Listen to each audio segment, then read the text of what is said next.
जो पथ बनाए गए हैं, पंथ बनाए गए हैं,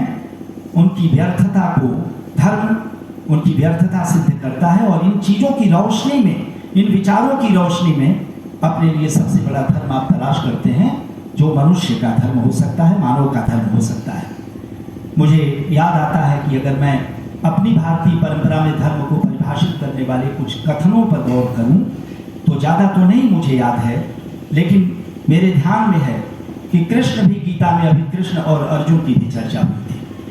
कृष्ण भी गीता में धर्म के संस्थापना के लिए बार बार जन्म लेने की जो बात कहते हैं, वो धर्म की संस्थापना क्या है उसके ऊपर वाली पंक्ति में वो बात कह दी गई है, जहाँ साधुओं की बात की गई है और जहाँ दुष्टों की बात की गई है। यानी दुष्टों का संहार और विनाश करने के लिए और साधुओं के, अच्छे लोगों के पक्ष में न्याय लेने के लिए और सत्य की प्रतिष्ठा करने के लिए बार बार इस दुनिया में, इस धरती पर जन्म लेने की बात अगर कृष्ण कह रहे हैं तो धर्म के तत्व को इसके माध्यम से समझा जाना चाहिए।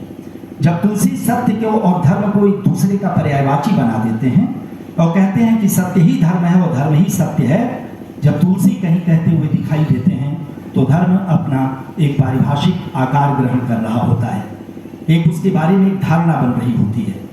जब उसके बारे में हमारे भारतीय चिंतन परंपरा के मनीषी